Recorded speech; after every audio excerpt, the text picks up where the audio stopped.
In this video, we're gonna look at how to launch activities to receive result from them.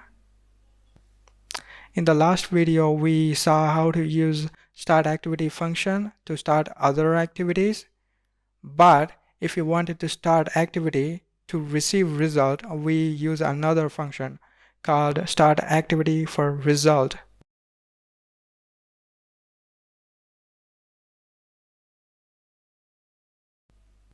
So when you start this function, it doesn't return anything, but it will launch the activity. There are a couple of things the launched activity must do when launched this way.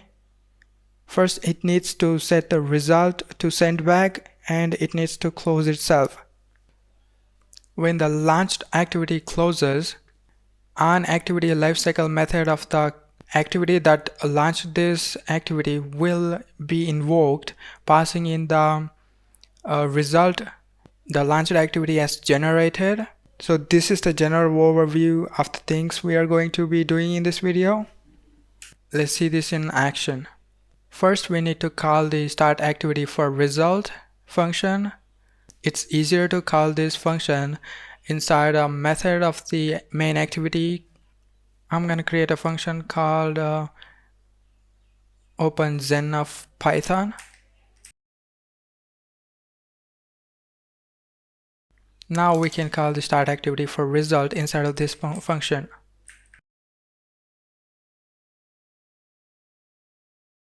So the reason I did this is because the overload that allows you to start this activity, this function outside of the main activity needs an instance of the main activity, and it's pretty complicated. It's much easier this way. This function only expects intent and a request code. So for the intent, I'm going to use the explicit intent. So the activity I'm trying to launch is the second activity.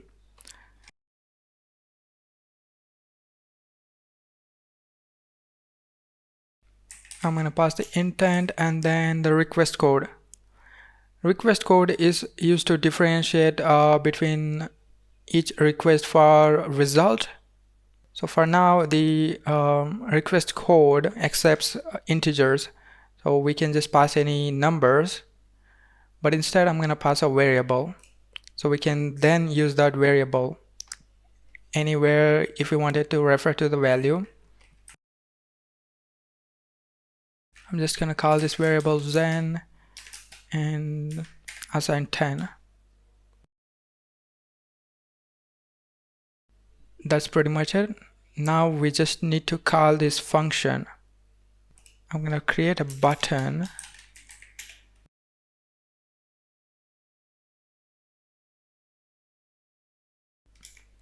And then in the onClick event handler, I'm going to call this openZen of Python we created.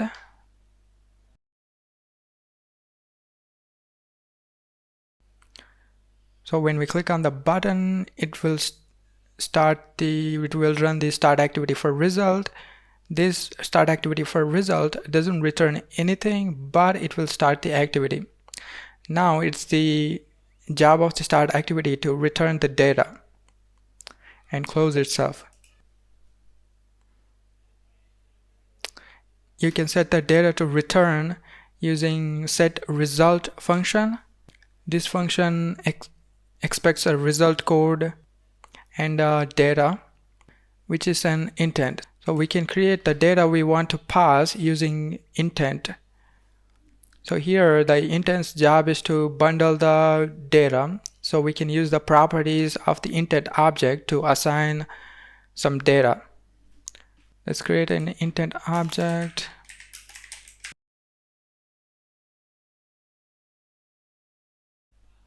Now we can assign any value to the data property of this intent object. For example, the data object, this data property expects a URI, right? So we can just pass in some custom URI.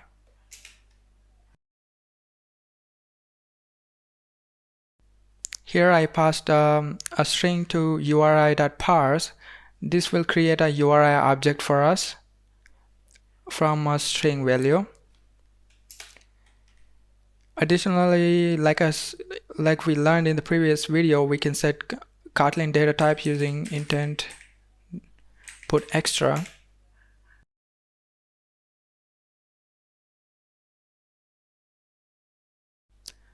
So the result variable will contain a string I want to send. Okay, this is the variable that contains the string. I'm surrounding the string value, the text with 3 double quotes, and I'm using trim indent function. So I passed a string value to the Python key. Now we need to set the result code and intent. For the result code, I'm going to use activity, the constants inside of the activity. So you can set the result OK if the activity completed the task, or you can use a result cancelled if the task gets cancelled or something. So I'm going to use the result OK, and then I'm going to pass the intent object we created. And then we need to close this. So I'm going to use the finish function for that. I'm going to create a button, and inside of the onClick event handler, I'm going to paste all this code. So all this code is going to be run when the button is clicked.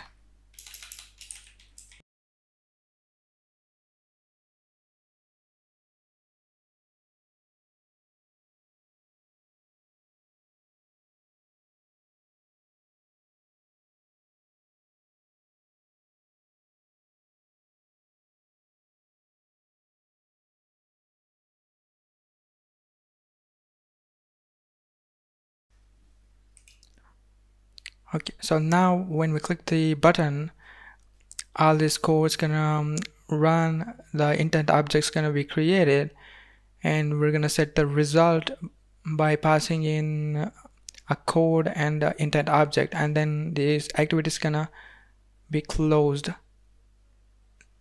Now in the main activity, if we click the get Zen of Python, it will launch the second activity, and it will run, and it will set the result, and then it's gonna call the onActivityResult method of the main activity.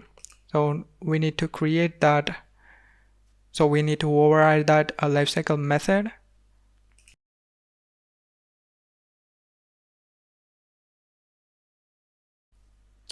Okay, so this onActivityResult accepts request code, result code, and data. And we're also calling the superclass, passing all these parameters. So the request code is the code that we use to launch the activity, and the result code is the result code the launched activity sends to this method, and the data is the intent object. Now we can use the if statement to conditionally run some logic. The if statement's gonna run the code inside of this curly braces if the expression inside of the parentheses is true. If it isn't true, it won't run this block of code. So for example, I want to run some code if the request code is Zen and the result code is, what's that, result OK. I can use this expression.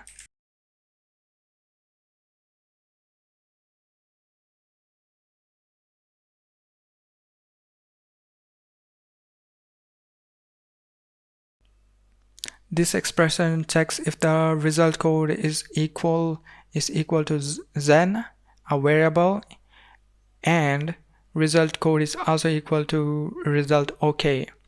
So this AND operator returns true returns the whole expression true if both sides of the operator returns true. So if this is the case, I want to log a toast. We're gonna pass this for the context, and for the message, let's say we received the result. So you can access the data inside of the intent by using the data. So that's the data. So that's the parameter that gets the intent object.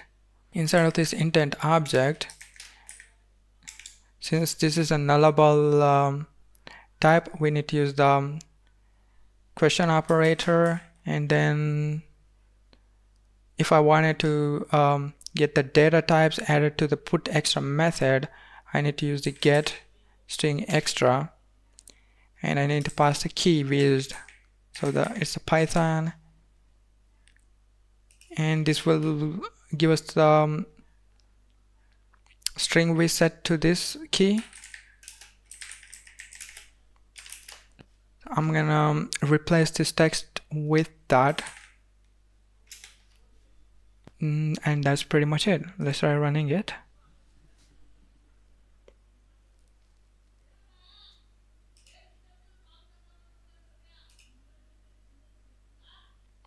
Okay, we received it.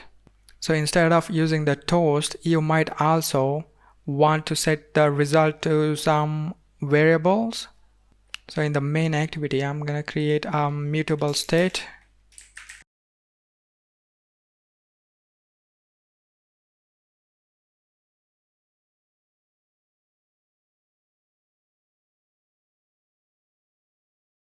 So this mutable state is gonna hold a nullable string.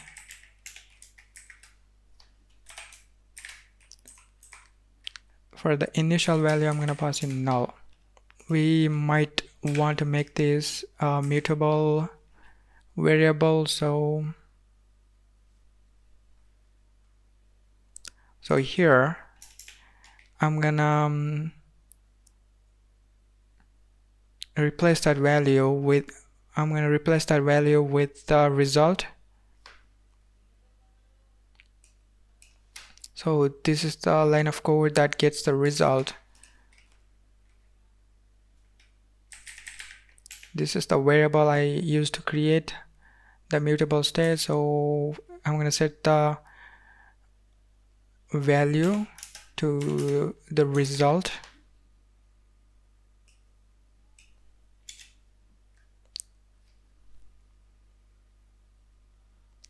And inside of the composable, I'm gonna pass this rules variable.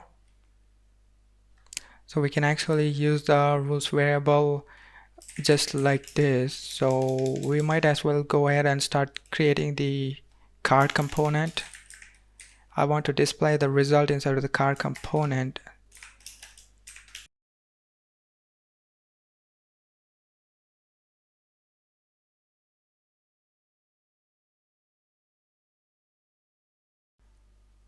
Okay, I use the rules.value for the text, and when I hover over it, I get this message wrapped with something. Alright, so this is just null check. So I'm gonna explicitly handle it. So if the rules value is not null,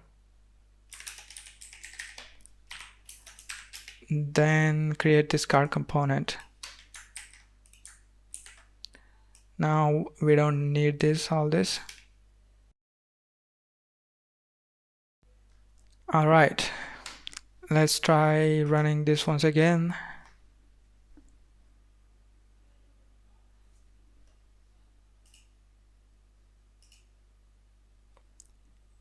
Okay, this created a card component, and card component with this. Okay, so this created a card component with the text we received as the result. Let's now take a look at other activities installed on our devices. We can use implicit intent for that. For the action, so we only need to launch activities that are capable of sending some data. For example, the file picker activity can send the file you picked as the data. So to launch the file picker activity, you use the get content action.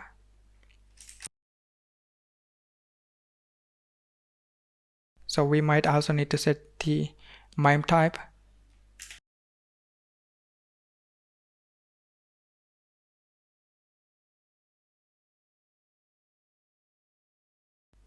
So now the onActivityResult, instead so this the file picker returns a URI. So we need to handle that URI. I'm gonna convert that URI to a string, and that's pretty much it. Let's try launching it.